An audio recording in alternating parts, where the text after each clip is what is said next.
Hot Mic is brought to you by Red Wing Shoes of Fargo. Built to last. 3003 Main Avenue, Fargo.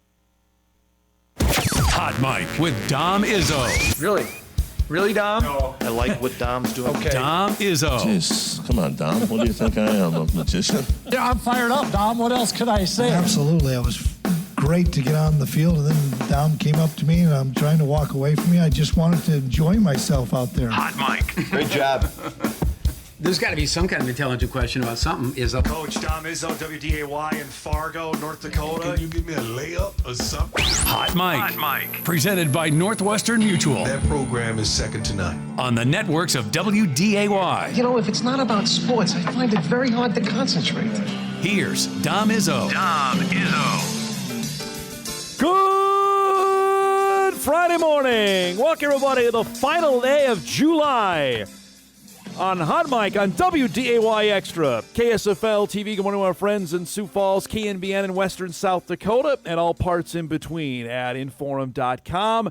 Happy Friday. It is a parking lot edition of our show on the final day of the month. We are saying sayonara to July after today and hello to August tomorrow, which means we are that much closer to the start of the football season. Good morning, everybody. I am Dom Izzo, host of said program. Hope you are ready for an action-packed show and a great weekend on tap. The NFL dubs it its Get Back Together weekend, where every team will have a bunch of reporters, whether from ESPN or the NFL Network. Now they're one, including, of course, in Minneapolis. The Vikes will have their first open practice to fans tomorrow, and it'll be off and rolling after that.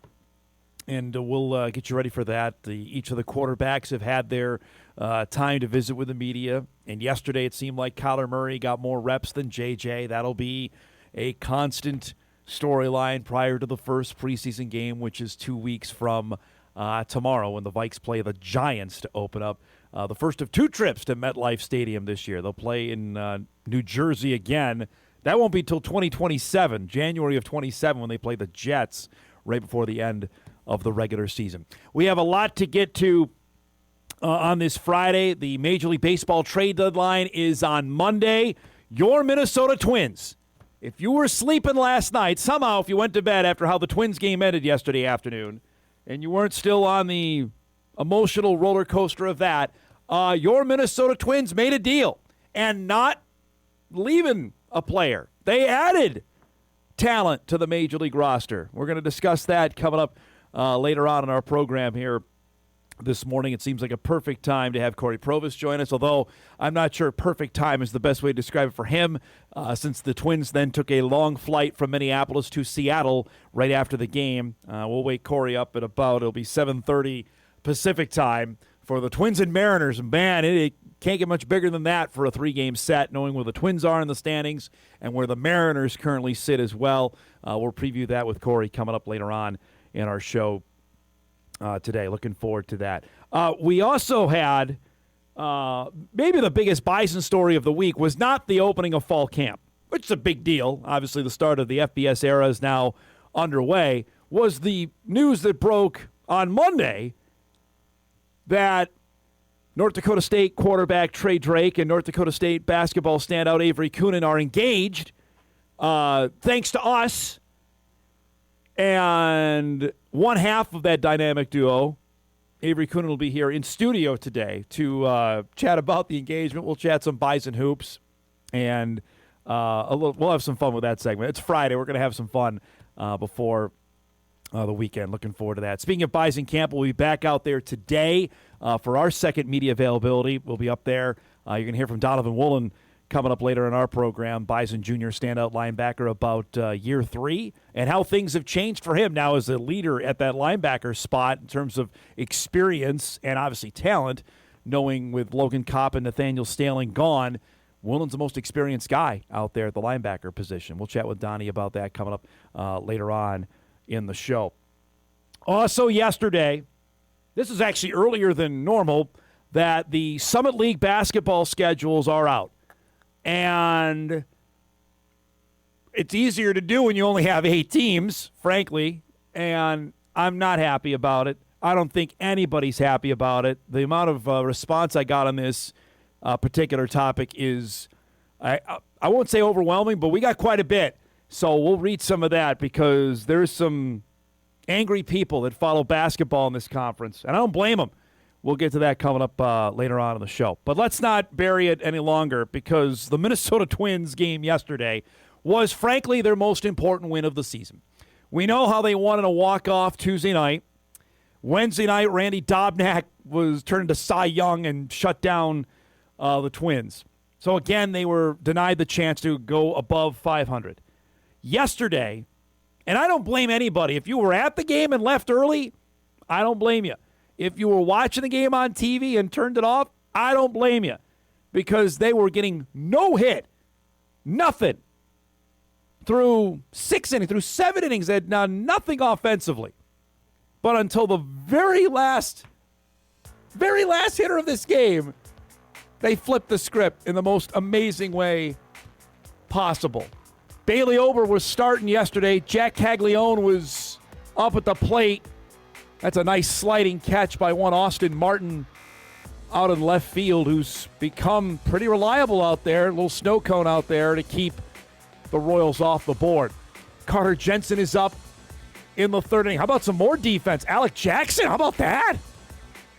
Got to field your spot out there. Again, these are things when we do win projections in February and March, you don't count on Twins being better defensively than they were.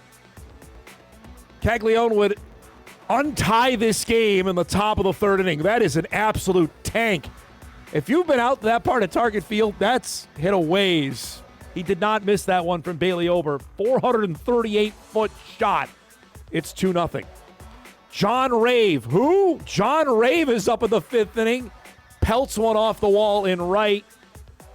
Then we have some little Keystone Cop defense going on there. That's going to allow Jensen to score on a bad throw by Cody Clemens. More from him in a minute. It's 3-0. Clemens is up at the plate here, and Noah Cameron then went to work. This guy has been nails against Minnesota this season and was again yesterday. Again, the Twins did not have a hit through the sixth inning. Finally, Ryan Jeffers finally gets the Twins their first hit of the game in the bottom of the seventh inning. They had done nothing offense. Cameron went 8 innings. This is the toughest no decision I ever can remember. Even worse than what Taj Bradley did a few days ago. 8 innings, 7 strikeouts. Bottom of the ninth, Lucas Ursing is in, who is the Nails closer for Kansas City. Josh Bell draws a walk. The bases are loaded. West Fargo's Matt Strom warming up. He comes into the game. He's got an 0-2 count, 2 outs to Cody Clemens, right? This is 1 strike away, and Clemens hammers it to right center. It's a walk-off grand slam. They call it the ultimate grand slam. Clemens knew it when he hit it and walks off the game. The Twins had done nothing prior to that at bat. Clemens is the hero against our guy Matt Strom, his 4th blown save of the season. The Twins rescue a win from the jaws of defeat because they had no business winning this game. 4-3, the final score. Clemens the hero, and of how rare a stat this is. I mean, it doesn't get any more rare in terms of what he did yesterday. And maybe save the Twins season in the process. And that might be hyperbolic because we still have 2 months to go. But you lose a series to Kansas City, you're not trending in the right direction. So, as you wake up this morning, you look at the division standings. I know people do this on your phone. Some still maybe do it in the newspaper. More power to you, because I used to do that way back when. The White Sox have won 2 straight. They've got a 2-game lead on Cleveland, a 3-game lead on Minnesota in the AL Central race. The wild card race is where we're keeping our eyes on as well, because that is as tight as can be. You see the Guardians have a half-game lead, or now it's a full 1-game lead on Minnesota, and a 1-game lead on the Astros, who are just out of it. The Red Sox and the Yankees also hanging around there for that final spot. And it's going to be awfully fun between now and the end of the regular season. By the way, how rare was this? Pat Donnelly reports on this. Today was the only walk-off ultimate grand slam in Major League Baseball that came on an 0-2 count since 2000, which is as far back as pitch tracking data goes to that level. Think about that again. The only walk-off ultimate grand slam in Major League Baseball that came on an 0-2 count since 2000. That's how long the pitch tracking goes. So beyond that, who knows how rare a moment that was yesterday. Just personally here, I left the station at the bottom of the ninth with the Twins down 3-0, turned the television off. By the time I got into the car, which I don't park that far away from where I leave the building, the Twins had won the game. Like, I flipped it on, and Chris Atterbury's going crazy on the radio that Minnesota had won. Like, what? What happened? And then I got to hear Cory Provus' call, which obviously we'll ask him about that when he joins us here in about 20 minutes or so. But what a victory. And then to add to it, last night the Twins made a deal. The Twins traded with the New York Mets for a reliever. They added A.J. Minter to their bullpen.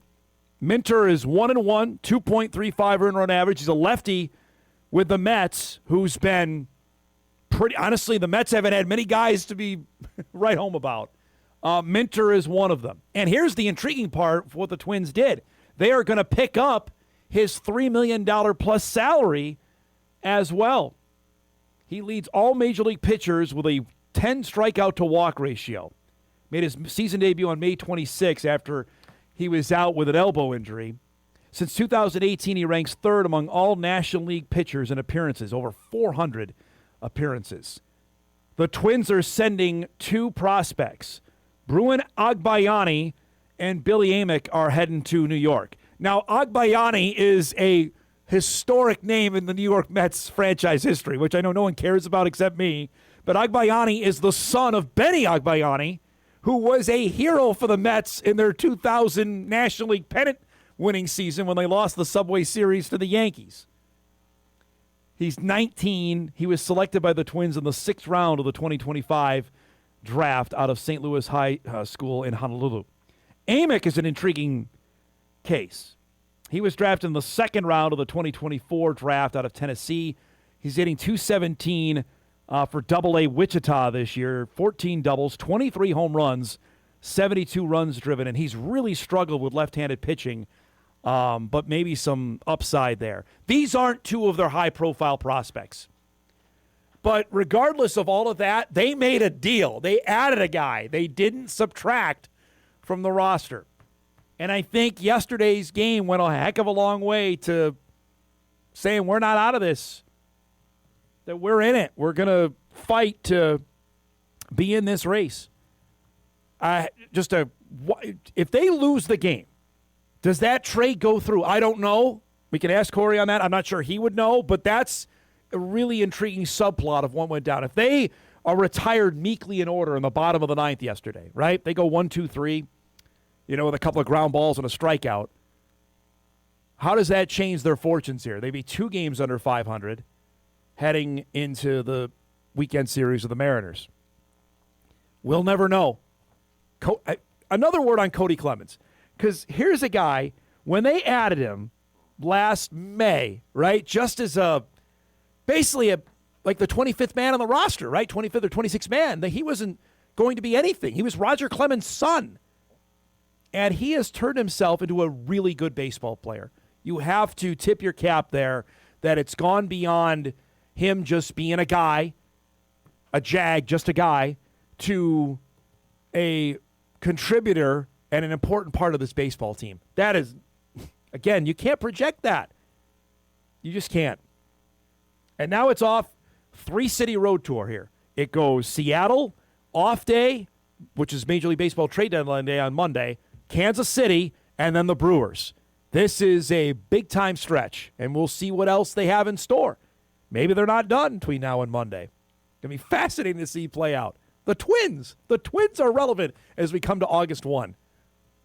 Didn't see that coming either. I think we did see the Minnesota Lynx being good. I don't know if we saw them being world-beater good.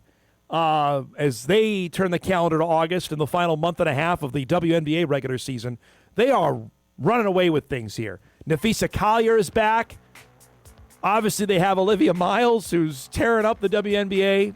After a close game with Toronto on Tuesday night, there was no such drama last night in Toronto against the Tempo. They were hitting on all cylinders last night. Now, they still have Marina Mabry, who's going to finish a distant second in the Rookie of the Year voting. She had 16 for the Tempo, but the Lynx have Nafisa Collier, who is getting healthy and making moves here. Extra pass from Courtney Williams there to drain a three from Collier, who was 7 of 12 from the field last night, had 16 points, one of 4 starters in double figures. I mean, that's not the best pass as Kayla McBride comes in with a one-handed, left-handed layup. Put the Lynx up by 20. Stop and pop there from Williams, who was 6 of 11 from the field. Lynx cruise, they win by 32 last night, 104-72. Their 9th straight win, now 24-6. 5 players in double figures last night as they roll. And now you get ready, because come Sunday on WDAY, Caitlin Clark is coming to Target Center. The Fever are playing really well as well right now. So buckle up. That should be a tremendous basketball game. Right now, the Fever are 18-10. They're 5th in the WNBA standings. They're 5 games back of the Lynx at 24-6. Right now, the top of the table, there's a soccer term that I stole from the World Cup because I love it. The Lynx, 3 games clear of the Aces, then Golden State, then Dallas, and then Indiana. Dallas, of course, with Paige Beckers and AZ Fudd, and you've got the Fever with Clark, Aaliyah Boston. They have been fun to watch. So buckle up on Sunday. That should be a fantastic game at Target Center. We've got it on WDAY on Sunday afternoon. We also have a packed show coming up for you here on this Friday morning. Our guest lineup is brought to us by Northwestern Mutual. As I mentioned, Cory Provus will join us at the bottom of the hour from Seattle after the huge win for the Twins yesterday. Reflect on his call of that and look ahead to the Mariners and the trade deadline. Give us a little info on A.J. Minter as well. We'll chat with Cory about that at 9:35. Avery Koenen will join us here in studio at 10 o'clock. We'll chat some Bison hoops. Obviously, the schedule is out, so we'll get her thoughts on that and the trip to the Dominican Republic. Been a busy summer. Obviously, Avery getting engaged earlier this week as well to Trey Drake. We'll visit about that coming up at 10 o'clock.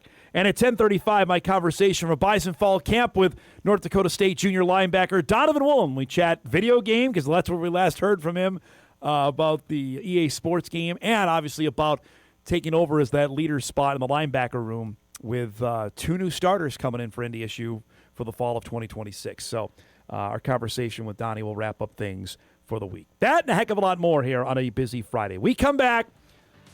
Summer League is at it again. The basketball schedule is out, and it ain't great. It ain't pretty. It's certainly not enjoyable for fans. We'll chat about that when Hot Mike returns on WDAY Extra right after this.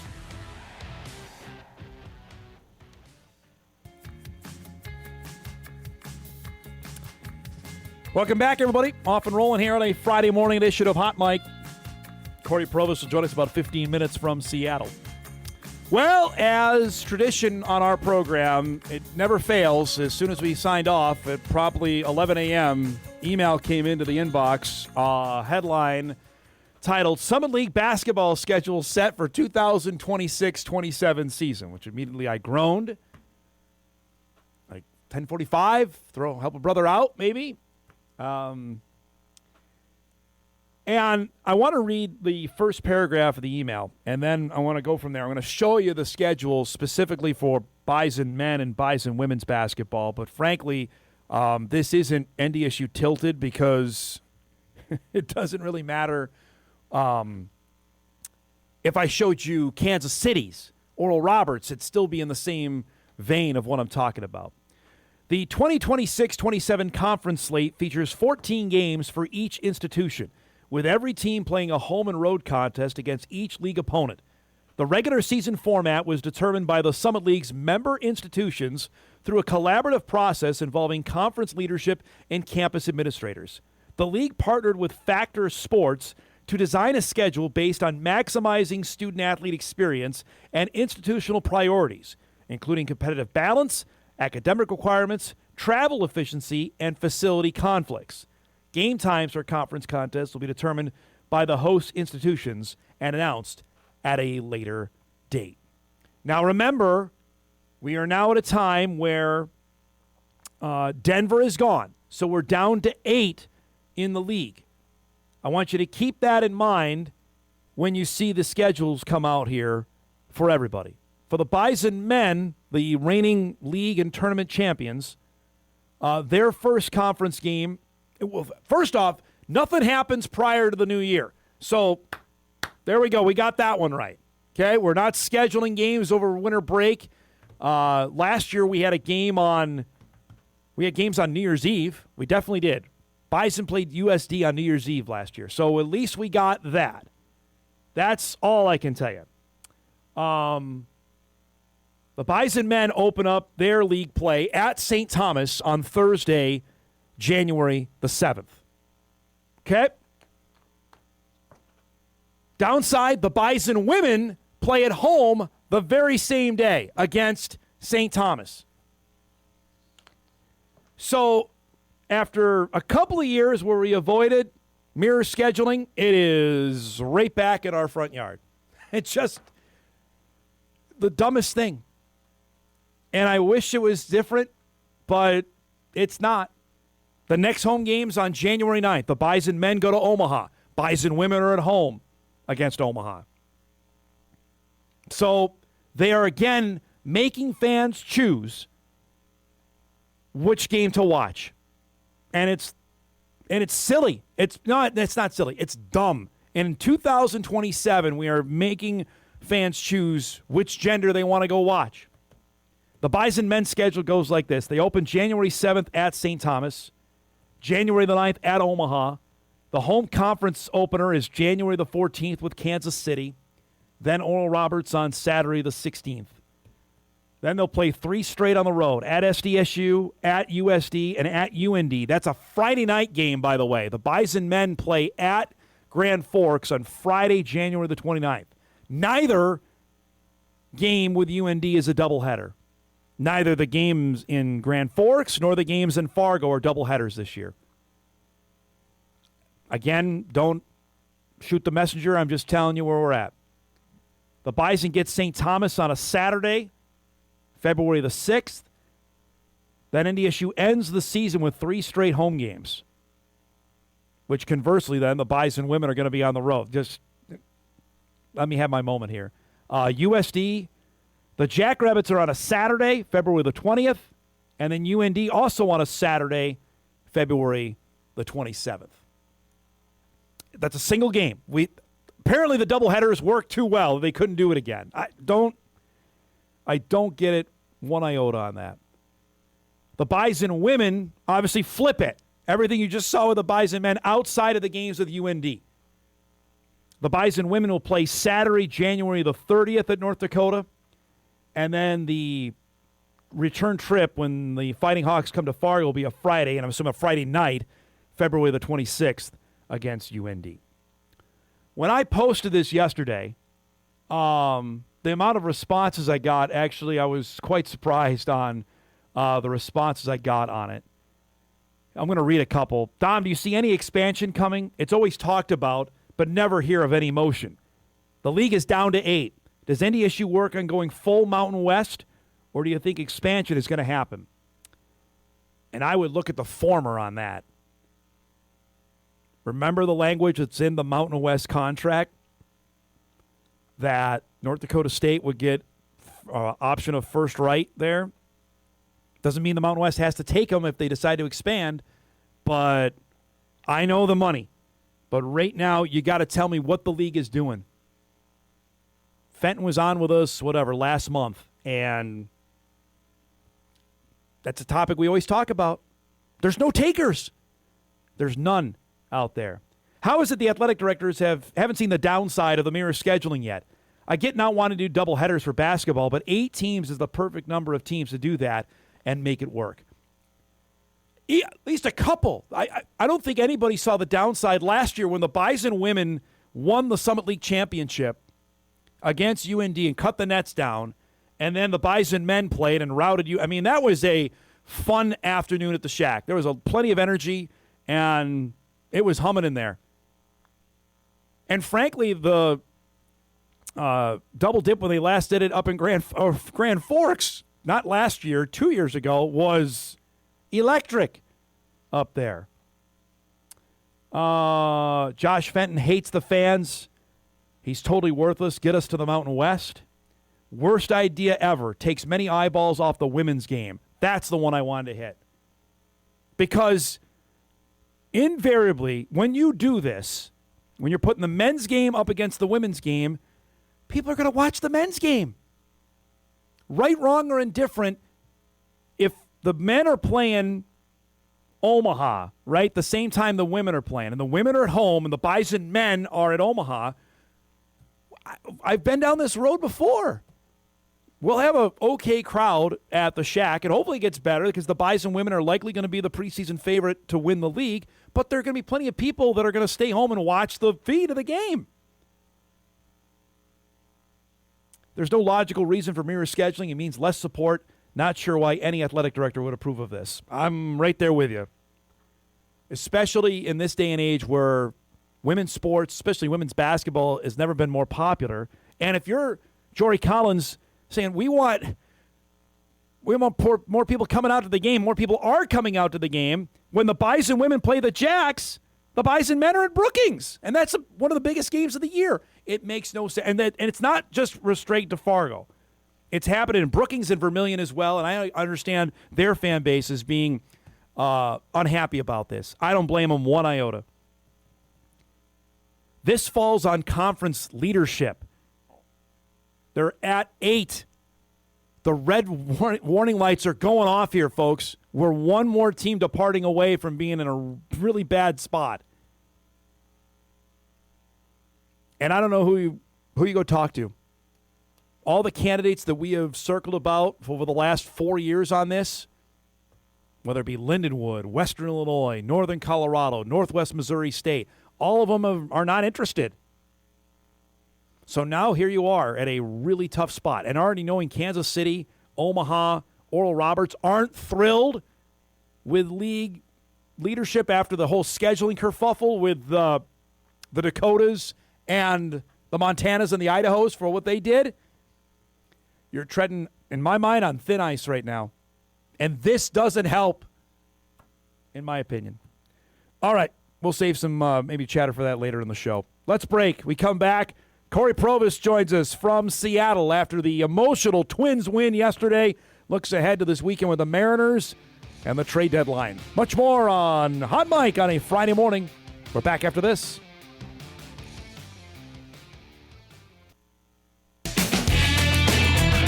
This is Hot Mic with Dom Izzo, presented by Northwestern Mutual. Deep to left center field, back it goes and gone. The 0-2 pitch, hey, struck him out swinging at 101. The swing and a drive, left field and deep, back it goes and gone. And the Twins walk it off again. You know, sometimes fate just has a good way of working out on scheduling. We get our guy Cory Provus to join us right after a unbelievable game yesterday. And as a fellow play-by-play guy at a much, much smaller scale, that was a fantastic call you had yesterday. Give me just the thought process on that when Cody Clemens hits the ball. What's going through your mind on making that call? I haven't listened to it, and I really don't want to be honest with you, because on the plane ride last night, look, people have been reaching out with very nice words and comments, and it's nice. It's really flattering to hear that from fans, but even some of my peers especially. It's really nice, but I feel like I missed a massive moment there where I could have done a whole lot more with the build up to it, because it didn't hit me until I was in the car with Chris. We were driving together at the airport last night. That literally Cody Clemens lived out every kid's childhood dream. That you are in your backyard, and you're probably saying it's Game 7 of the World Series, but you are bottom 9, bases loaded, game on the line, 2 strikes, and you hit a game-winning grand slam. And who did not have that moment, flipping a ball in the air with a bat in your hand and doing that. And I feel like I missed a massive moment to do that, to say that in the moment leading up to it. So I have not listened to it. I don't plan on listening to it. When I'm sure we'll show it tonight on the telecast. I'll turn my knob down at that point, and then I'll turn it back up when I have to. But, in that moment, I'm thinking, all right, call the play, get it right, and then get out of the way. And again, I haven't seen it. Maybe I could have laid out a bit more, but I was quiet. And then when we saw Shelty, I'm looking at the screen like everybody else is, and then it just hit me, okay, happy birthday, Derek Shelton. Because that is the ultimate 56th birthday present for a manager on a moment like that. Well, I think you're being way too hard on yourself, first off. You don't need me to say it, but it was a great call. I'll just tell you, that's just my 2 cents on that. And it came out of nowhere. I mean, literally, the Twins had done nothing up until the 9th inning. Noah Cameron was electric yesterday.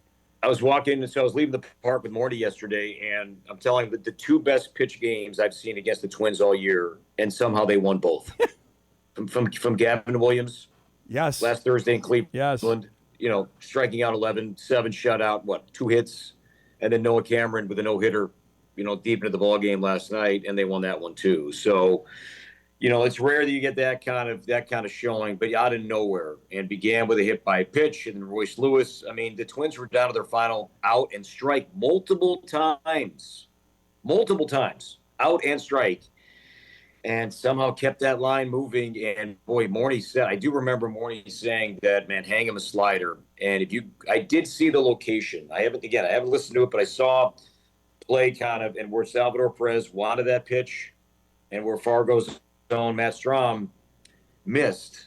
I'm sure Twins, and we're elated, but I'm sure there's plenty in the Strom family in West Fargo that are beside themselves this morning.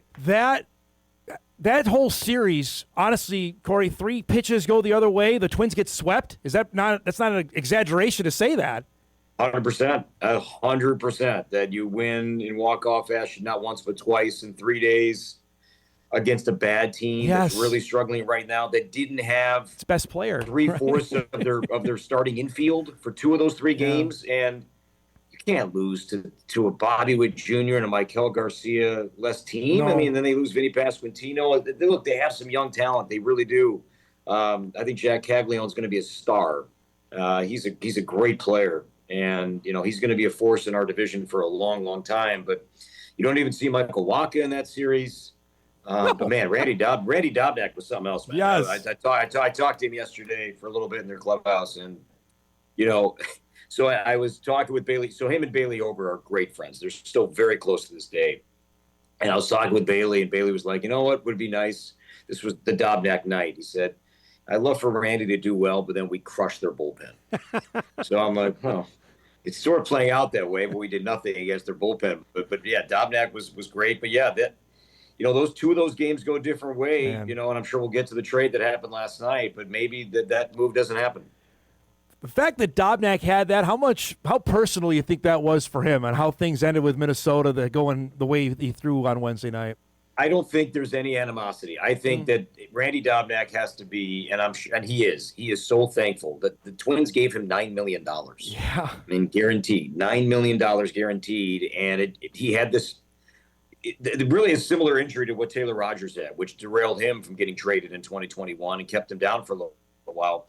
The pulley injury on your finger, but Dobnak needed surgery. And remember, it's more common in rock climbing than it is in baseball. And so that's what Dobnak dealt with, and it just changed everything. It changed his career for at least 2 years, but he never gave up, and he's hanging around the Mariners. In fact, signed to a minor league deal. And then he got a chance with Kansas City, and look, he's making the most of it. Yeah. And I was talking to Danny the other day. Yesterday, who knows? Maybe we trade back for Dobnak. I don't know.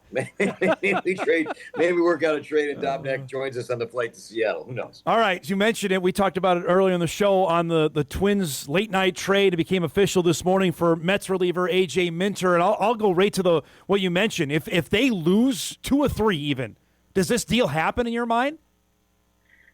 I think this one does. I don't think this, they didn't trade any top 10 prospects here, and I think they like Billy Amick especially, and Bruin Agbayani. I think he battled some injuries this year that kept him out of the prospect game. I studied those two guys because I did the prospect game in spring training, and they certainly were top 30 guys. But Amick has power. I mean, Amick has a ton of power, but there's some swing and miss there, and I think that's somebody they can afford to part ways with now. I mean, yes, there's power, but they have other guys in their system right now that have power. But let's keep the strikeout cut down. Let's focus on some contact with certain players. The Twins have a good farm system. They have a top 10 farm system. That's going to be their strength. Not to say they're not going to part ways with some big league players here, because they may do that too. But, man, I think, what the players heard from Jeremy Zoll the other day, I think had to really get them fired up, knowing that, hey, it wasn't, we're going to wait this out, see how it goes. No, we are going to be buyers. We are going to add to this team. I think the guy that resonated with the guys, and I think they like hearing that. Because you don't always get that kind of transparency from your front office. It's going to be, well, wait and see. We want to make our team better, but we're going to be realistic. You didn't have a lot of that word salad. It was a guy that said, look, this team has done their part. They have done it. Tip of the cap to them. Now, as a front office, GM, assistant GM, the entire team, let's do our part and fortify this roster a bit more. To have another lefty back there, Minter's pitched a lot of games. What does that do in the back end, knowing they've got another lefty they can throw in the 6th or the 7th or the 8th? Yeah, I think he takes on kind of that Anthony Banda role that I think there. I saw the list this year, though. It's, again, somewhat of a small sample because he missed time coming back from a lat injury. That lefties actually hit him better than righties. But, yeah, he slots in there with Rogers, Morris, Gomez in that group. That quartet, that's going to be your quartet in the back end if everybody's lined up and good to go. And I love it, and I like the fact that he doesn't walk guys. That to me, because the Twins bullpen walk rate has been way too high all year long. It's come down a little bit as the ERAs come down here in July, but it's still over 10%, which is league average is 8%, and they were flirting with 11 and a half. That's living dangerously, living very, very dangerously. So I like that Minter does bring strikeout rates down considerably from where it's been in his career. But I think everybody noticed the walk rate is certainly a strength of this. Cory, this is impossible to answer. I'm going to ask anyway. Is there a starter in your mind that the Twins should circle and say this is a guy they can go and get without maybe giving up the farm? The name that I think about is a guy like Brian Bayo. Like if the Red Sox and Twins are partners on anything, Brian, I think that's going to be somebody, okay, it's not working out. Is there a change of scenery kind of angle to this where here's a guy that's had some success. He's had a terrible year. I think his attitude isn't great right now. It seems like in Boston, and maybe he's not on the same page with their coaching staff and front office, but a name like that, some kind of reclamation kind of project here that you don't need to put this guy through the, into the system and reset everything, but just need a tweak here and there. But a guy that has some experience, has had a track record of success. That to me, I think is not going to cost you as much as other names will. I mean, certainly, I think everybody's waiting to see, Skubal. I think the starting pitching market, it begins and ends with Skubal. Yep. And there's a lot of debate, and I've talked about this with Twins staff, with friends of mine and peers of mine. I was in the camp, and I still am, that I hope that Skubal stays, because if the Tigers don't re-sign him, then this to me has the makings of Kansas City 2016, 2017, 2018, in that they held on to Hosmer, Escobar, Moustakas, and they got nothing back for those guys. Yep. That if this becomes an Ohtani leaving the Angels and all the Tigers get a draft pick, I think that is good for the Twins and everybody in the division. Totally. Yep. You trade him, who knows what you get back, and the Tigers are going to be relevant then for a while. Well, on the flip side, too, if he goes to the Dodgers, I mean, that only further escalates what we're thinking about what's going to happen this offseason. And wait a minute, like the best team got the best pitcher available. That's not fair. I don't think it helps the game. No. They're doing nothing wrong. Right. There's nothing wrong. Correct. But I don't think it helps the game one bit. If Skubal does get traded, I hope he goes to Milwaukee. because this has the makings of 2008 CC Sabathia all over again. Okay. With the Brewers and a guy. I bet you have Mizorowski, Skubal. They get Kyle Harrison back. Yikes. Look, and we're seeing the Brewers next weekend, right. So it's not like I'm dying to see Skubal pitch against us in Milwaukee next weekend. But I'll say that, would that be a postseason series if the Dodgers and Brewers meet at the NLCS and you have that staff? That would be really, really great for our game. All right, let's break. Much more with Cory live from Seattle. We'll preview the series with the Mariners and look ahead to this 9-game road trip, 3 cities. It goes Seattle, Kansas City, as Cory mentioned, Milwaukee. We'll do that other side of the break as we wrap up hour 1 on a Friday morning. We're back right after this.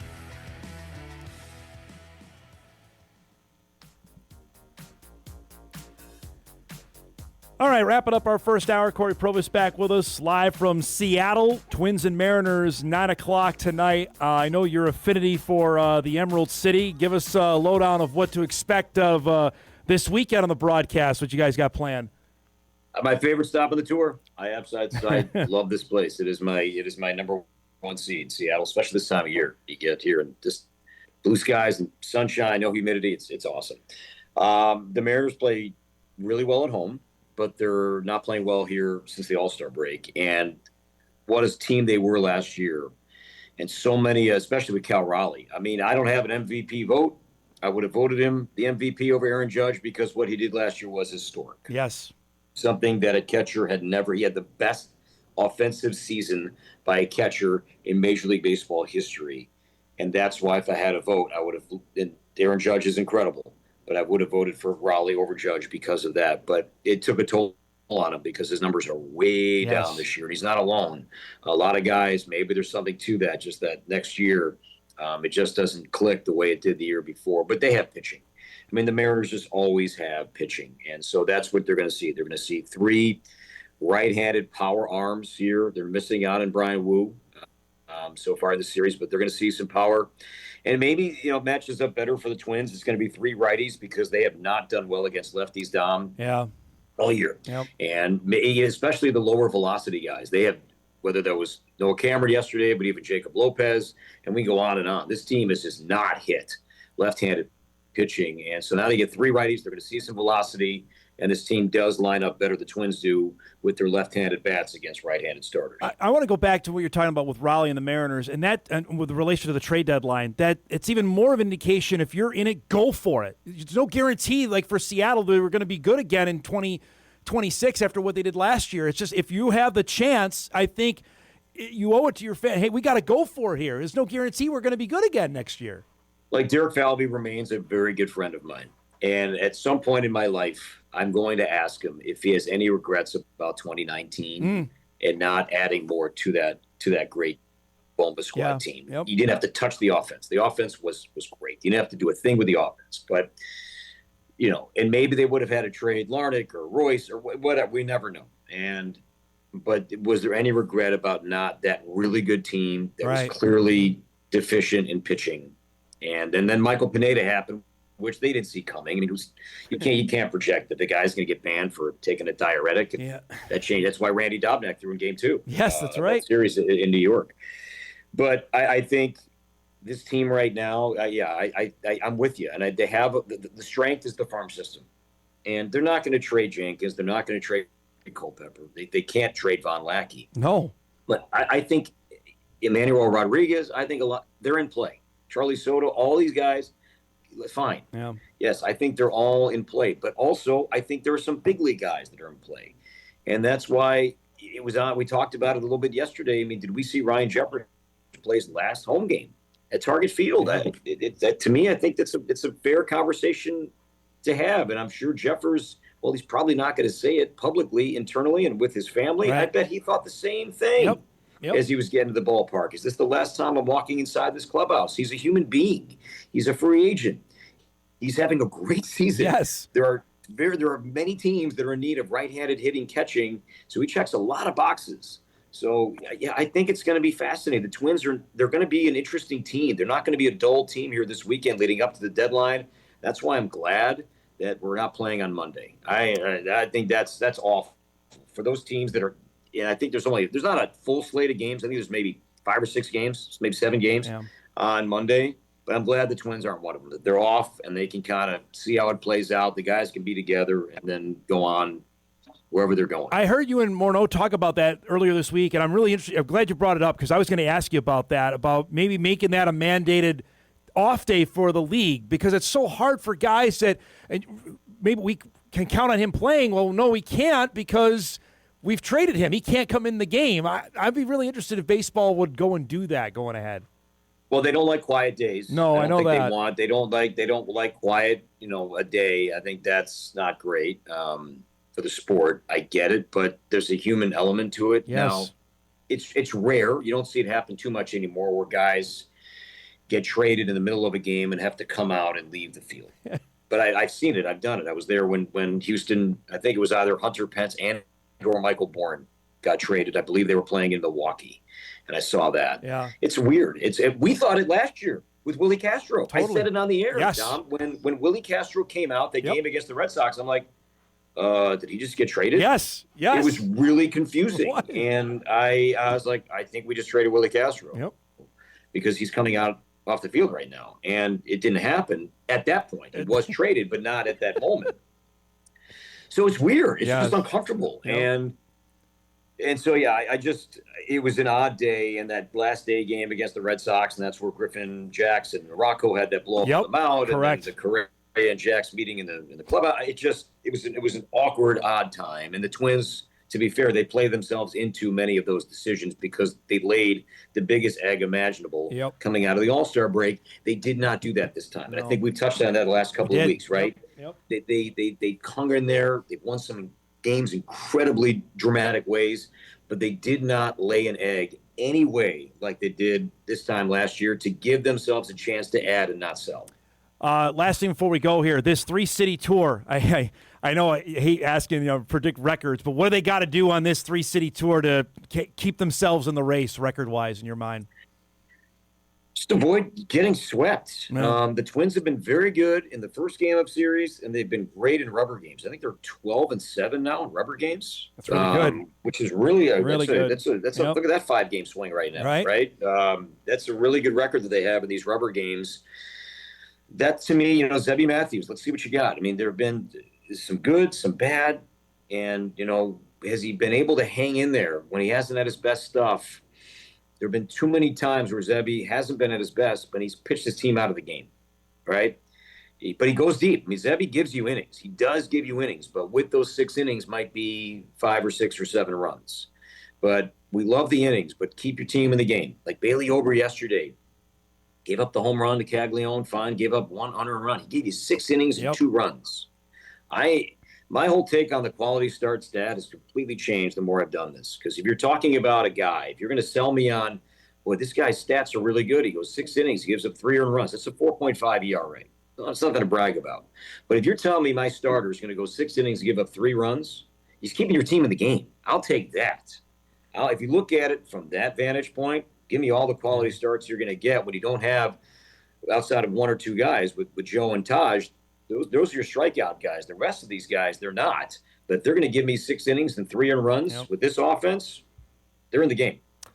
Have a great call this week, bud. Enjoy Seattle. We'll talk next week in Milwaukee, okay? All right, Dom. Thanks, buddy. There he is. Cory Provus joining us bright and early in Seattle. Twins and Mariners. Got to stay up late tonight, folks. 9 o'clock, but then next 2 days, afternoon games. 3 o'clock on Saturday and 3 o'clock on Sunday for the off day, and then they're off to Kansas City.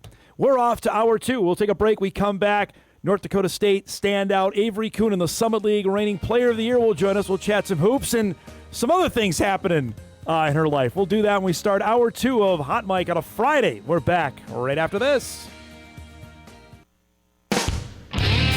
This is Hot Mic with Dom Izzo, presented by Northwestern Mutual.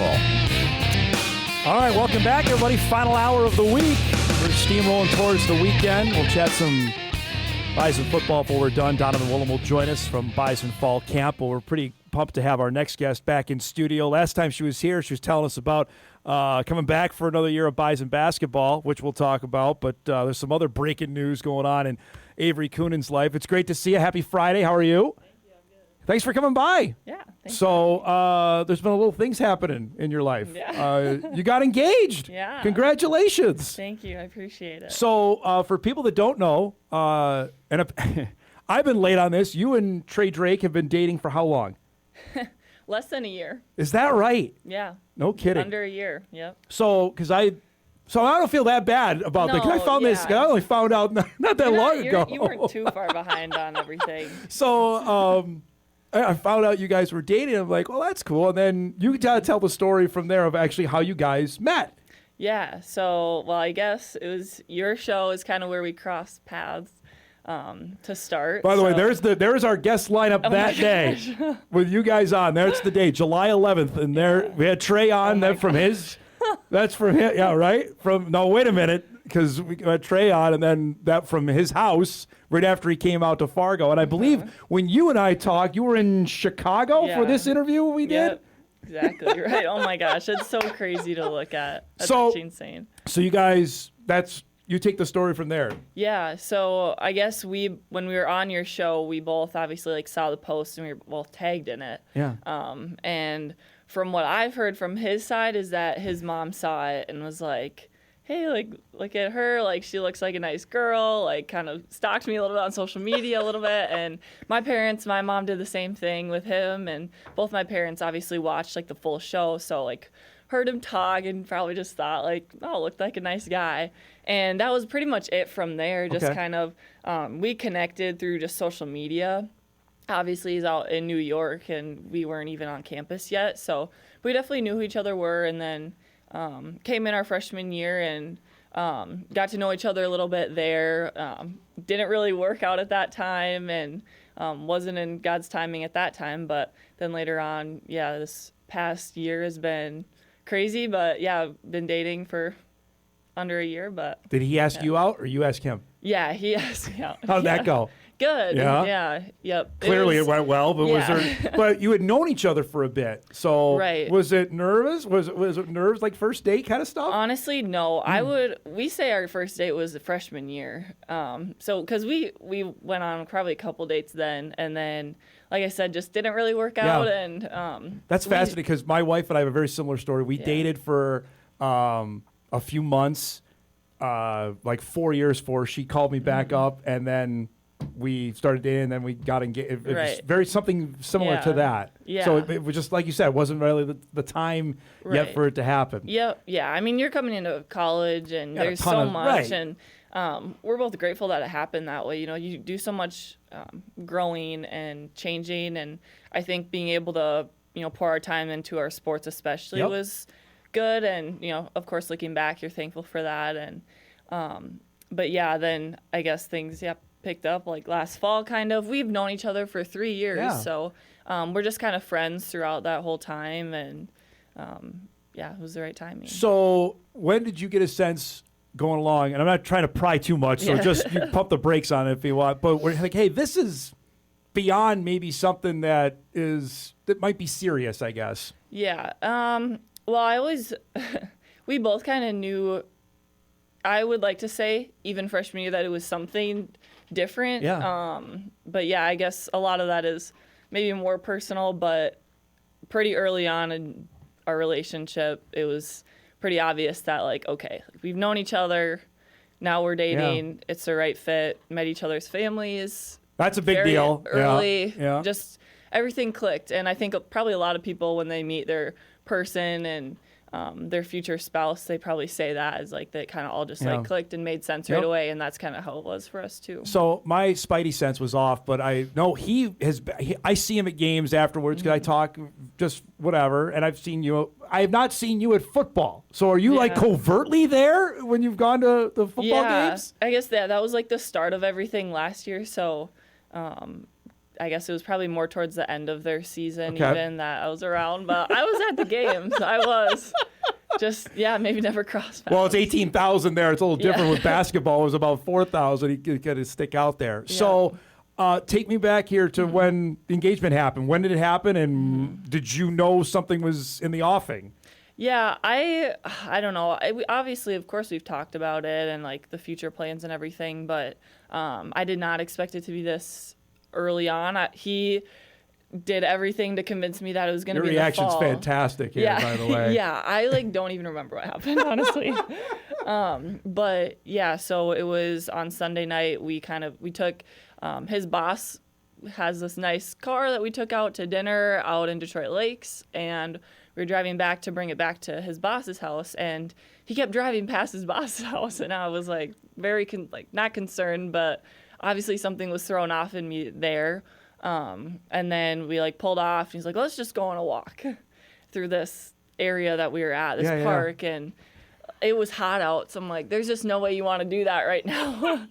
And from there on, I kind of knew. We walked further, and he had the little setup there. His sister flew in from New York and helped set stuff up with the photographer that was there, Ellie Kolbeck, who actually played for SDSU. Yes, that's right. So she took the photo? She took the photos. That's unbelievable. Yeah, she's extremely talented and did a great job. Yes. But yeah, they popped out of nowhere, and yeah. So how was do you remember him saying, you want to marry me? Do you remember that at all? Yeah. I remember that, yeah. There were some words exchanged, but I think I was just saying, oh my gosh, Yeah. the whole time. But. That's outstanding. Yeah. What was reaction then calling home? Because obviously your family isn't here. His family's not here. Yeah. Outside, you mentioned his sister's here. What was that like? Yeah, they all knew it was happening. So you were the last one to know? Yeah, they all hid it from me. That's awesome. But yeah, they all knew that it was coming. I think he filled my parents in on everything. And so I FaceTimed them first, obviously, and they were just so excited, and called his family, and they're all sitting there with his siblings. And that's fantastic. Yeah, you mentioned earlier you thought maybe something was happening this fall, you thought? Yeah, that was kind of where our talks had gone, and so yeah, he did everything to convince me that that's when it was, and I was completely 100% believing that was going to be the case, but yeah. To meet your person now, I mean, it just, you describe that, this is someone that I've known for a little bit, and this has happened. Maybe, is it even earlier than you thought? If you had even thoughts of that when you got to college? Yeah, I think that it's definitely earlier than what I thought, but I know that it's what the Lord had planned for us. To be able to walk in a blessing that He's provided for him and I, and even our families, is kind of just unreal to kind of put into words. So obviously there's all these other things that go on in your life, and there's all these different paths that you can take. Last time I was here, I was talking about, why I stayed, and, all the things that go into that. And it's just, just trying to faithfully walk in where God is pointing me each step of the way is, it's hard at times because you fear the judgment of other people. I think that's something I do struggle with, but at the same time, it's such a huge blessing. So getting to, walk in that is really cool. Who had the biggest reaction when you called? Or anybody lose it? Tears, anything? Who stands out when you say that? My dad's mom, my grandma Koenen, was crying. She was very excited. My other grandparents were really excited too. Nice. One of my cousins almost teared up, and then one of my best friends from high school also, she started crying. That's too. Awesome. So it was really special. What about the individual teams? Did the football team know, and did the basketball team know? Yeah, my team did not know. Okay. So I walked in. We had lift the next morning, and I walked in, and I called two of them, AK and Mariley. My close That's your ones. Class. Yep. Yeah, it's my class. So called them that night, and then so they knew about it, but walked in and. One of them started walking out. I was like, hey guys, can you come in here and talk? And I think they thought I was going to yell at them or something, but then I held up my hand, and they were all just freaking out. And I think maybe a couple of his teammates knew, but they were obviously very supportive and excited for him too. What's the reaction been, just even for people you don't know, that this went public, Monday night? What has it been like the last few days? Yeah, it's kind of crazy to see, and it's a blessing to feel support from so many people that kind of know of us and are excited for us.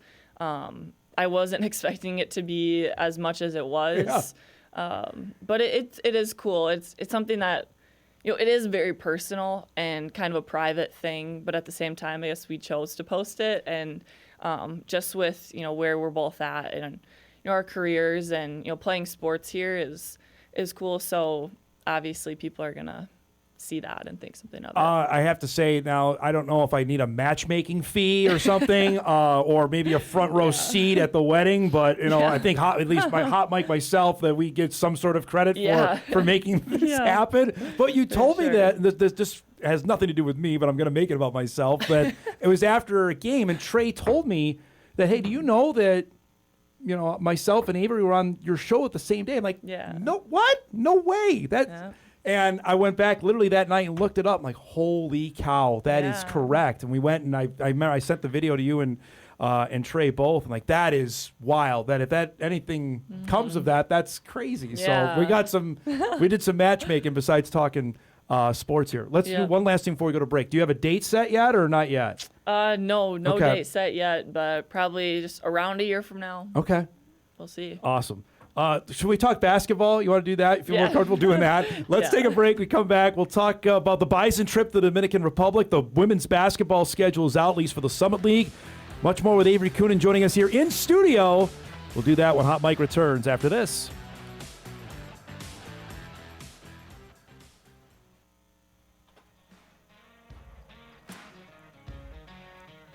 All right, welcome back, everybody. We're done probing every moment of Avery Koenen's personal life. We actually talked some basketball with the reigning Summit League Player of the Year.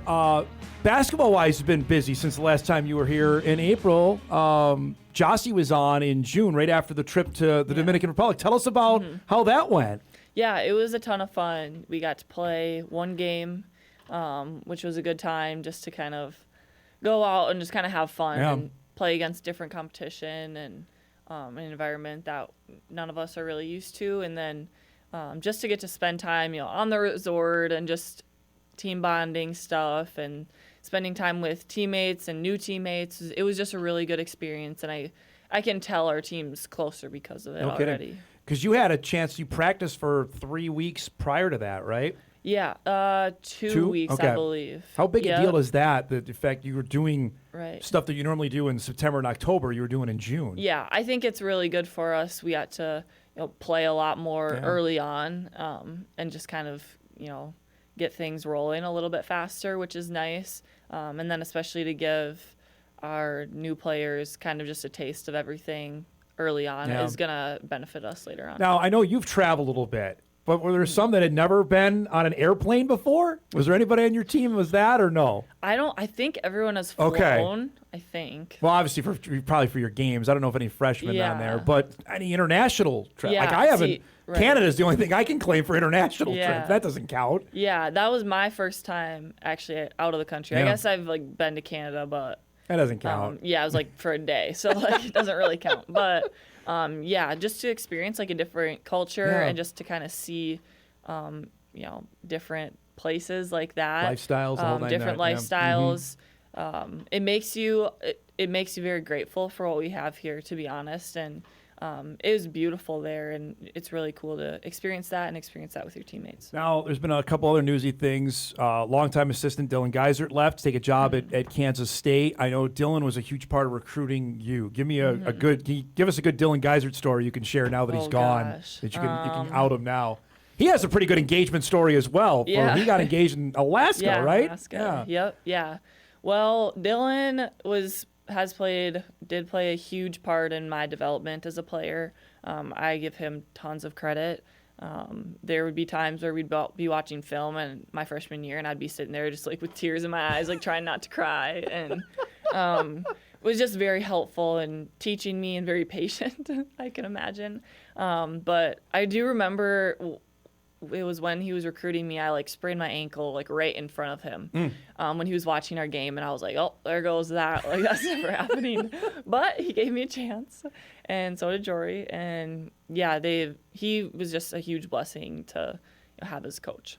Ashley Davis is now one of the new assistant coaches. You were just telling me off air. She just got here, so you're still doing introductions basically with her, right? Yeah, yep. She's been here for a couple days or a few days now, so she's just try to take everything in and watch how they do things, and before she kind of gets into everything else. But I think I was talking to her, she moves in and has got to go back and pack up all her stuff and then drive up here. So I'm sure she'll be pretty busy with that. Coming from Oklahoma State, though, which is a renowned women's basketball program, she's got a ton of experience that hopefully you guys are all going to try and tap into, right? Yeah, for sure. I think she played at TCU too and had a good career there. And obviously Oklahoma State is very successful too, especially the past 2 years. So excited to kind of see what new things that she brings for our team.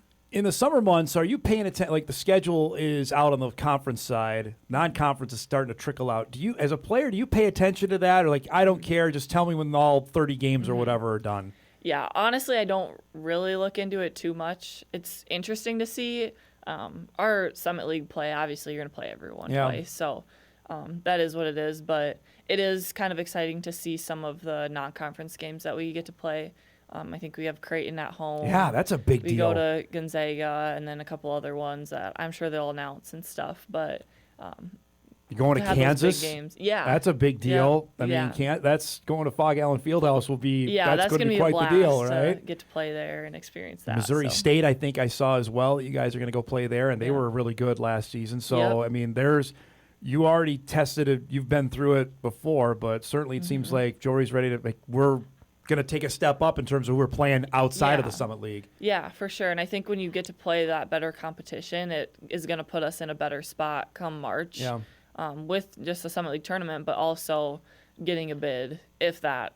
Obviously, that's plan B, but it will put us in a good spot for sure. I am interested in this. I talked about at the top of the show that the conference schedules came out for both men and women, and it's mirror scheduling again. And as a player, I know how much you guys go sometimes to watch the men play, and now this year you're not going to be able to do that in league play. How frustrating is that as a player that you just want to go watch the men play, or vice versa, them watch you guys play, and they can't do that this year? Right. Yeah, it does stink because you don't get to support your school, and I think like having people there and being able to fill the stands, and also just to go watch other basketball games that obviously you can't watch your own, so to get to go watch them, I think at our facility is really cool and just a fun experience. So not being able to do that kind of stinks. Yeah, and I will say this, that when the attention level for your team is as high as it's ever been in the Division I era, and then to have the men play, like when you play the Jackrabbits here, the Bison men are in Brookings, that's just not. We know people are going to watch the men's game and not necessarily maybe come to watch your team play, and that's not right. That's not fair in my mind. Yeah, because there's going to be people that travel there. Correct. There's going to be people that stay home and watch us Correct. instead of going there. Yep. So, yeah, it kind of puts people that support both of our teams in a tough spot. Right. So it's a no-win scenario, and I don't understand that. It's not great. No, because it doesn't happen in other leagues, and for some reason it happens in this one, and it just make me bash my head against a wall. Like it's 2027 almost. Like we got to be better, especially when women's basketball, you're in it, is at a spot where it's never been more popular, and we're making people choose whether to watch the men and the women. And invariably, unfortunately, people are going to watch men's basketball more than women's basketball, and that's not right either. Yeah, that's just how it goes. And so, I imagine that's really frustrating, though, as a player, too, right? It's hard, for sure.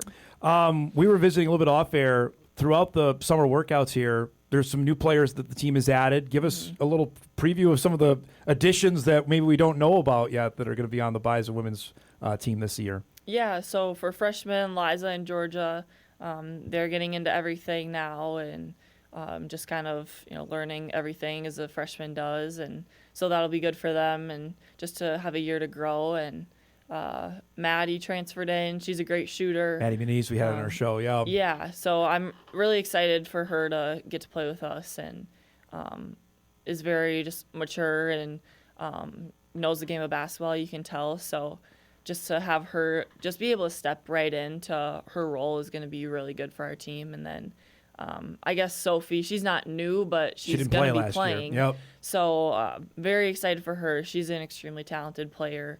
Can shoot, her playmaking ability is outstanding. So getting to play with her, how she finds the posts on drives and attacks is fun. And also just her aggressiveness on defense, I think, really stands out.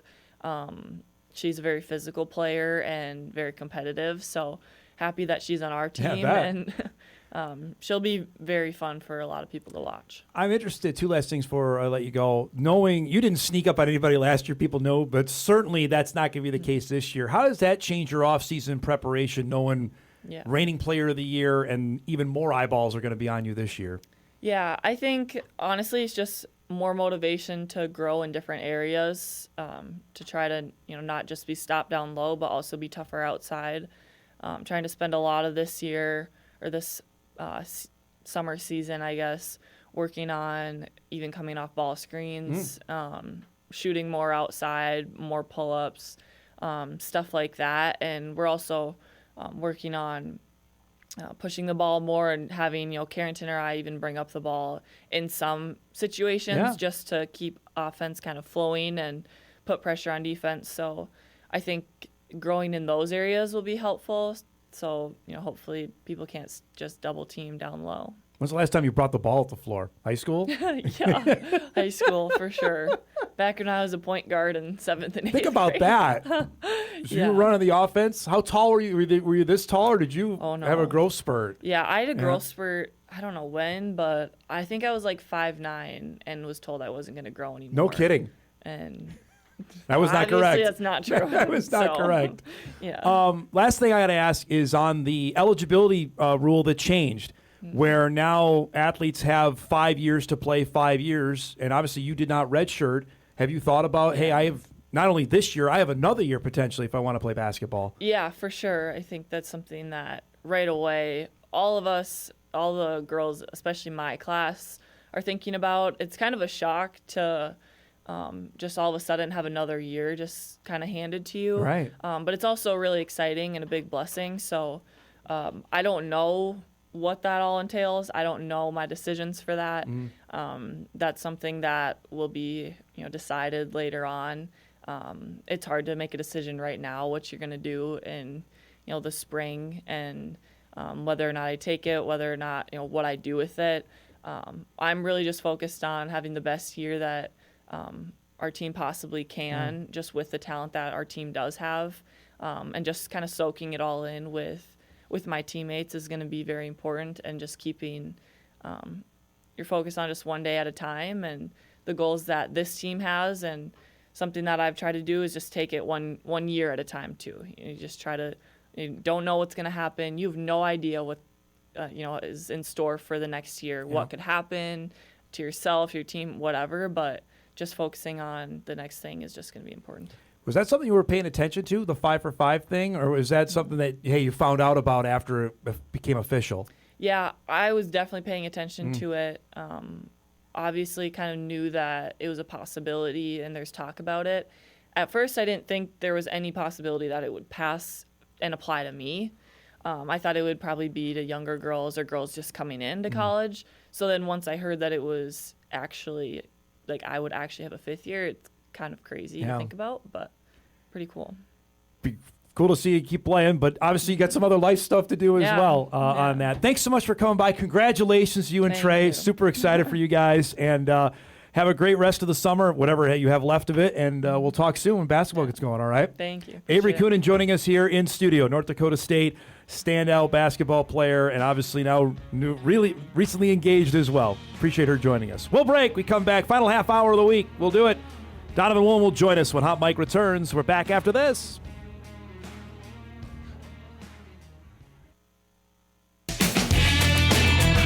This is Hot Mike with Dom Izzo, presented by Northwestern Mutual. All right, welcome back, everybody. That was fantastic. Always appreciate Avery coming by and chatting. We talked about it on the show Tuesday when it got out there, and obviously I'm completely joking on our part of that, but we had the genesis of it. We started everything here, so we have to take some partial credit for this engagement to happen, and that was a lot of fun, and looking forward to watching Avery play another year of basketball for the Bison, who, as I mentioned earlier, anticipate will be quite good this upcoming year. Let's get a couple emails in, going back to our last topic we're talking about with Avery on the scheduling part. Dom, for the vast majority of Bison fans, we do not need to choose what game to watch for mirror games because they don't televise away games on linear television. Well, the games against the Dakota schools they do. So if the Bison are playing USD, SDSU, and UND, and frankly, those are the biggest games to either go or watch. Are the games against South Dakota State, and North Dakota. St. Thomas has some cachet to it because they're good, especially on the men's side. But I don't know if anybody's dying to watch Kansas City, Oral Roberts, or Omaha. You know, Omaha's not bad, but yeah, I understand. But the main games are on television. The big rivalry games are on TV. Dom, I know over the years some coaches have complained about the South Dakota teams having a huge advantage of the conference tournament in Sioux Falls. Could this be one of the reasons the Summit is having trouble finding a new school to add? I don't think so. I think it's, honestly, geography is a big part of this now. Like, who are you going to go add? I've been banging on the table for Northern Colorado for the last couple of years. Big Sky would love to get rid of Northern Colorado. I don't know that, but I know that. You know what I mean? What are they adding outside of another member? And now they're at an odd number of football teams. They're at 13. And Northern Colorado is already an associate member in the Summit in a couple of sports, in baseball and I believe in men's golf. I know that's one other sport they're in. Eric, can you check on that for me? They're beyond baseball, they're an affiliate member in another sport. Now, here's the rub. Because of the affiliation now between the Summit League and the Missouri Valley Football Conference, if the Summit, and this I think is the real crux of it, if the Summit were to add Northern Colorado, then they got to add them in the Missouri Valley Football Conference, and they would automatically challenge Murray State for the worst team in the league, without a doubt. I mean, UNC football is bad right now. So I assume that's the sticky wicket on this. And it goes on the flip side as well. Like if the Missouri Valley Football Conference wants to go and add a member, they go to the Summit League and say, hey, we're going to add this team into the league. And I think that's the holdup as well as part of this. If there are prospective schools out there like Lindenwood, which we can say with 100% certainty that Lindenwood was approached and said no, Lindenwood's football team is in the Ohio Valley right now. Lindenwood hasn't done any, I mean, they've been a Division I program for, 3-4 years. They're not ready for that. They're not ready for that jump up to play in the Missouri Valley Football Conference, and I think that is a holdup there. That's the biggest thing that's preventing them, in my mind, from finding prospective members. Northwest Mo makes a ton of sense to me, but from every indication, they don't want to go. Northwest Missouri State has really good football. Men's basketball we know is good. Ben McCollum was there not that long ago. Now he's coaching at Iowa. Was it Drake? It was pretty good at Iowa this past year. Was a breath away from going to the Final Four. So Northwest Mo's got it, but from everything that I've been told and other colleagues of mine have been told, that they have no interest. So we're back at that same loop of who we're going to add. And I don't know. But if I'm NDSU, I'm looking at the other clause in the Mountain West deal like, well, maybe the rubber has to hit the road here. Maybe we're going to figure out something else for our plans. Speaking of Bison football, they have their third practice today of fall camp. We'll be up there later today for some more interviews and chance to get some video, some new guys. We'll look forward to sharing that with you here over the next few weeks. Yesterday, you heard my conversation with Mekhi Collins. Today, we visit with Donovan Woolen. Donovan back for his third season. Remember, he played as a true freshman in 2024, mainly on special teams, and now he falls under that same category that Avery Koenen does, that with this 5-for-5 eligibility, and I asked him about that, he's got another year to play. But this year, we'll start with his junior season, that he is the most experienced linebacker that has played football for the Bison. With Nathaniel Staling transferring out and going to Michigan, the graduation of Logan Kopp, here's Donovan Woolen back after an all-conference season a year ago, and he was really good. Now he's already been looked ahead as maybe a potential really good player in the Mountain West Conference. We start, though, with a little lighthearted question. Here's my interview with Donovan Woolen. Have you played yourself as the video game? Is it accurate? Yes, I have. Accurate. I mean, there's always things they can change, but, it is fun to play as myself. Was it kind of surreal seeing that? Seeing somewhat likeness on there? Yeah, it was surreal seeing that, seeing the guys on the team, being able to play as someone that you actually know is crazy, It's like a dream come true, really. Let's talk some actual football stuff. Tell me about your role this year. You've played for 2 years, now being looked as, especially a leader in the line. Sure. Being a leader is something special here. You can't take that for granted. I'd say this year my role is, to help these young guys develop, learn, show them what true hard work looks like, and show them that, even as a young guy, you can play on the field. It just takes hard work, effort, discipline, etc. This is your third fall camp. What were you tell yourself 2 years ago about what fall camp is like? Now you've gone through it twice. I would definitely tell myself just, slow down a little bit. Really think, go over your playbook one more time at night because it seems a lot as a young guy, which it is, but once you understand, it becomes a lot slower. What does this linebacker room look like? Obviously, with Nathaniel gone, Kopp had been there as long as you had been here. Tell me about the younger guys maybe we don't know that may have a chance with Keith coming in the spring, how much that gives them a leg up on playing this fall. Yeah, we have a lot of young guys in the room, including myself. I still consider myself fairly young. I can see we have about 7 linebackers that could play this year. Gavin Sell, Alex Elliott, Peter Haugo. There's a lot. Noah Taylor, Oliver Lutz. If I'm missing some, I'm sure there is another one that I'm missing. But we have a young group, but I feel like we're all well connected. We all are achieving the same goal. To be the most physical defense in the country. And I see it's going well for us so far. I have to ask, Donovan, I don't know if paying attention to what happens now that this eligibility rule has changed, that now you not only have next year, you have another year beyond that. How does that change perhaps future plans? Like, okay, not one, I have 2 more years. I just see it as another opportunity, another year to play the sport I love. That's really it, coming into college, thinking you only get to play really 4 years, and to be able to play another year, it's awesome. It's great. Definitely love the opportunity. People may not know Jalen Archibald yet. You played against him. And now he's here. He's been here for a year. What can we expect out of another Frisco guy? Man, Jalen, he's a physical dude. He's always been like that since middle school. Even through high school, he was a very physical dude. Even being a DB, he'll come down and he'll hit you. He'll hit you, and he's great in coverage too. He can cover the entire field as a safety, and I really see him stepping up into a role this year.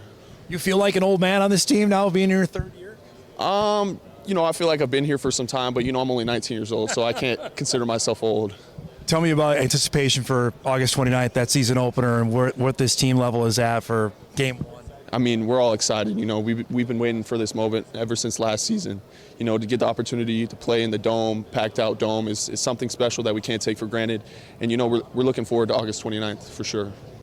Just seeing some of that highlight reel there from a guy who just absolutely flies around the football, and excited to see what is on tap for him in 2026. Our thanks for Donovan for giving us a few minutes. We'll have more of those interviews sprinkled out throughout Hot Mic, not only next week, the next couple weeks. Just I mentioned this on yesterday's show or even on Wednesday that we've got these, and we use them in snippets for the news, but don't have them out in full, and I just don't want them on the cutting room floor. So make sure we get them here on our show when an opportunity to do that, and that was good stuff. And, you look at that spot at linebacker where you've got the 3 guys that likely are going to be there. Donovan Woolen, the transfer is Keith Williams from Cornell.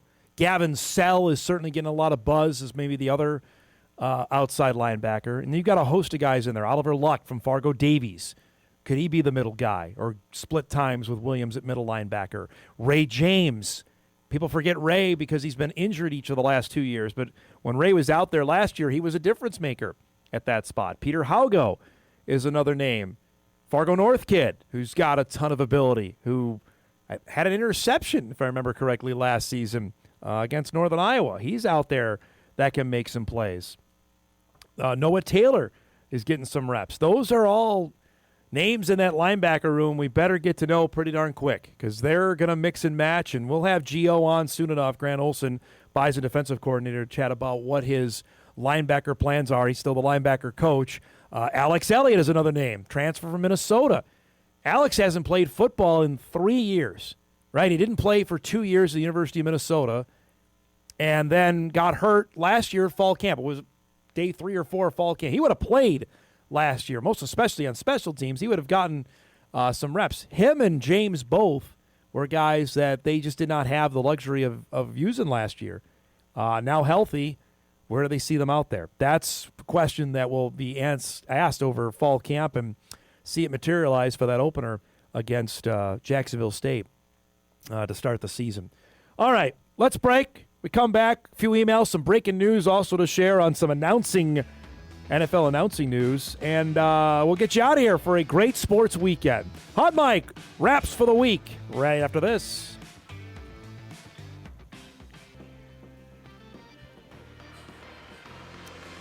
All right, wrapping things up for the week.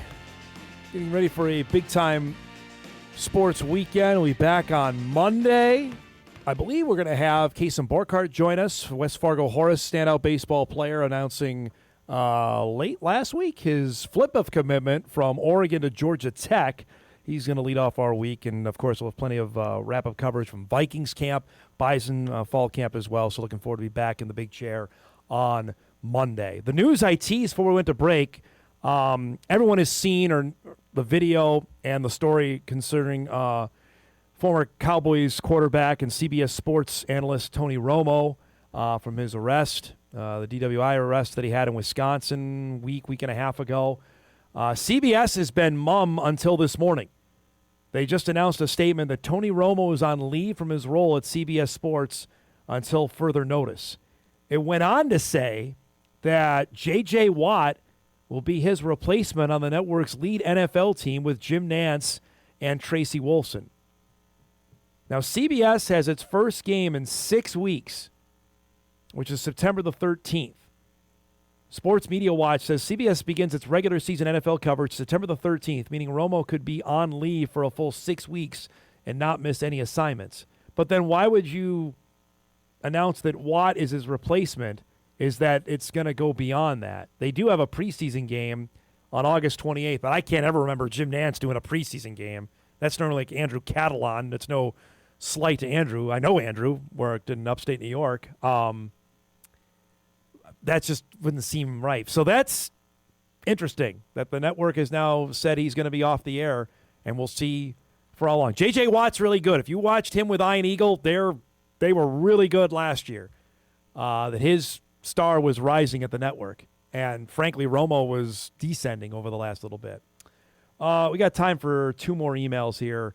Dom, I know over the year, let me get this one here on the schedule. Reason why no doubleheader this year for UND Bison game is the season ticket holders for the women's games were getting booed from their seats in preference to men's game season ticket holders, and women's game season ticket holders were moved to seats that were open. A lot of complaints on that. I did hear that. I know nobody likes to lose their seat, but for one game, we can do this, right? As opposed to have them go back-to-back. I don't know. On the DAZN and the Wolves, Dom, I'm surprised you haven't discussed it not being available on cable. We did discuss it yesterday because it was announced yesterday. But the DAZN games will not be available through cable or satellite television packages. That differs, is from the Athletic story, from the deal announced Wednesday by the Knicks, the Yankees, and 5 other teams in the New York area that moved game streaming from the Gotham Sports app to DAZN. Because of the arrangement there, DAZN will be available to cable subscribers who already pay for YES and MSG. That's not the case for the Wolves. So there are going to be people that are wondering where to find them. I would say with the amount of nationally televised games, the Wolves are going to be on plenty on over-the-air television. And that's not to say they can't make a deal over the air here. But it is going to be different. Certainly different from the Wild deal as well. All right, let's do some What to Watch before we get out of here.